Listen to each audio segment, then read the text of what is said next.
What's up guys, Bump here. In this video I'm going to be fixing my Masterbuilt electric smoker. I'll show you exactly how to fix your Masterbuilt electric smoker, and it's actually very easy and can be done in just about 15 minutes. I will put some links in the description below for all the replacement parts, materials, and tools you'll need to do this repair. Go ahead and give this video a thumbs up so when you're ready to do the repair you can easily find it again, and let's get started. So my electric smoker is not heating up. At first it was not getting hot enough, and now it's not getting up to temp and actually not getting hot at all. So when I go to set it up to a temp, no heat's produced at all. You can even touch the heating element and see that it's not getting hot. There are two common failures with these MES smokers or Masterbuilt electric smokers. My smoker is 4 years old and I was lucky enough to have both failures, so I can show you how to fix both problems. Let me know in the comments below the age that your smoker failed. My smoker is the MES 30 smoker, or the 30-inch smoker. The steps to fix the no heat issue are virtually the same on an MES 40 or the 40-inch Masterbuilt smoker. We're going to start at the back of our Masterbuilt smoker. Behind this plate and these 6 screws are the terminals for the smoker's heating element. After removing the 6 screws and plate, the first failure mode isn't quite obvious to us.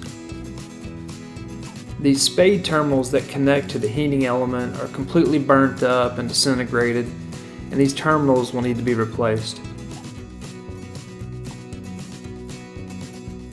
But before we replace the spade terminals, we need to do one thing. We need to test our heating element to make sure it's still good while we have access to the heater terminals. So go ahead and grab your multi-tester. If you don't have one, you can pick one up online for super cheap. I'll put a link to this one below in the description. So the MES 30 has an 800 watt heating element, and the MES 40 has a 1200 watt heating element. Knowing this, if you remember your high school physics, we can figure out what the ohm or resistance reading for our heating element should be. In my case, I have the MES 30 smoker, so it should be about 18 ohms. If you have the MES 40 smoker, it would be 12 ohms.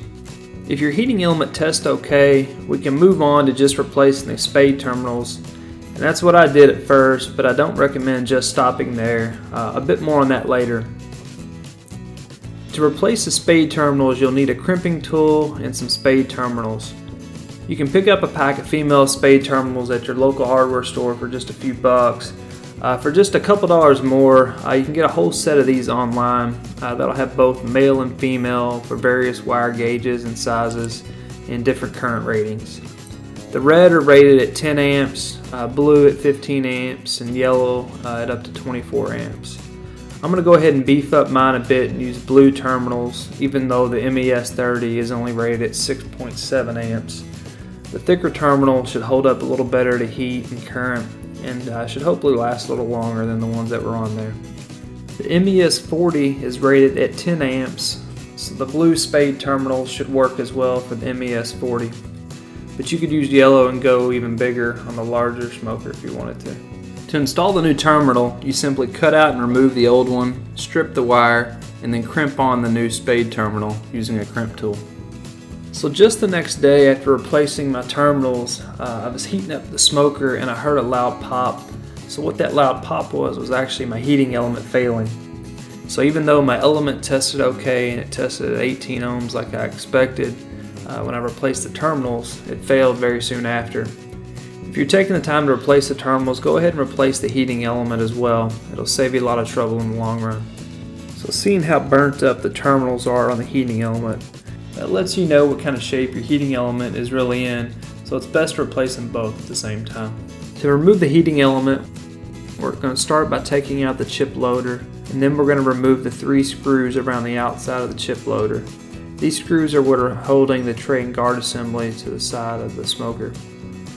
So moving to the inside of the smoker, we have 2 screws to remove to get the tray and guard assembly completely out. So first get the chip tray up and out of the way, and then remove the first screw and brace on the front with a Phillips screwdriver.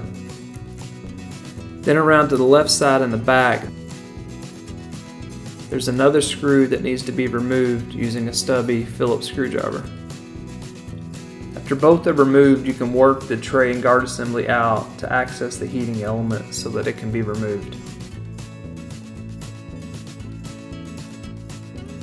On the back side of our electric smoker, we have two nuts that need to be removed to get their heating element out.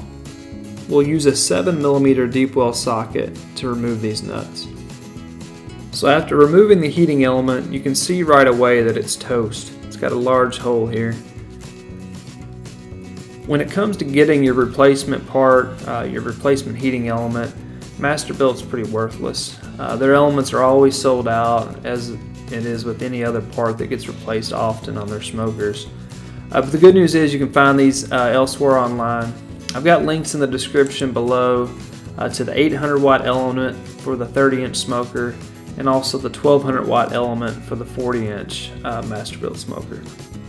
We're going to reuse our rubber gasket from our old heating element to install onto the new heating element. But the new kit does come with new nuts to attach the heating element. I end up using the old nuts because they're flanged and they should hold a little better than the new nuts. So after adding the rubber gasket and inserting our heating element, we'll connect the ground terminal in the back and then tighten down the heating elements with both nuts. Next, you'll need to reinstall the cup gasket into the terminal area and press down on our new blue spade terminals.